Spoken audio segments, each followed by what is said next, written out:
Demonstrators shout slogans during a protest in N'Djamena on October 20, 2022. Our reporter writes. 5 people were killed Thursday when police clashed with demonstrators in the Chadian capital during a banned protest against the ruling military, an AFP journalist saw. Hundreds of demonstrators turned out to mark the date when the military had initially promised to hand over power, a spell that has been extended for another 2 years. An AFP reporter saw 5 bodies on the floor of the city's Union Shagua hospital, 2 of which were covered with the Chadian national flag and 3 with bloodied white sheets. The head doctor, Joseph Ampil, later confirmed to AFP that 5 individuals had died from gunshots during the clashes.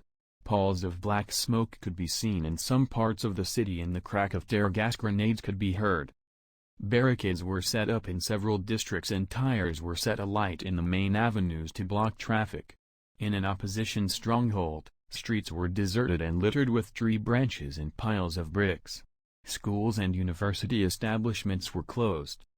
The headquarters of Prime Minister Saleh Kebzabo's UNDR party was also attacked by demonstrators and partially burned down, UNDR Vice President Celestin Topone told AFP. France, Chad's former colonial power, condemned the violence, which notably featured the use of lethal weapons against demonstrators. France is not playing any part in these events, which lie strictly in Chad's domestic political domain, the foreign ministry said. False information about France's purported involvement is baseless. There was no immediate official word on casualties. October 20 pledge.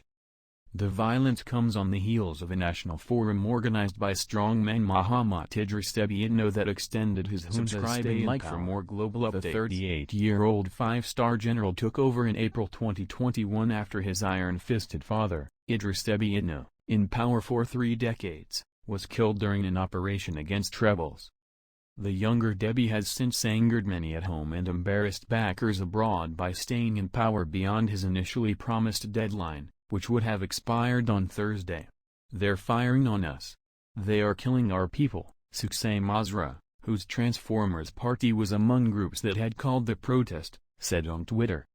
The soldiers of the one and only general who refused to honor his word, and on the day when the 18 months are up, this is how he intends to install the Deby dynasty. Deby's junta had originally declared it would restore civilian rule after 18 months in power, and he initially promised not to take part in elections that would follow. But as the 18-month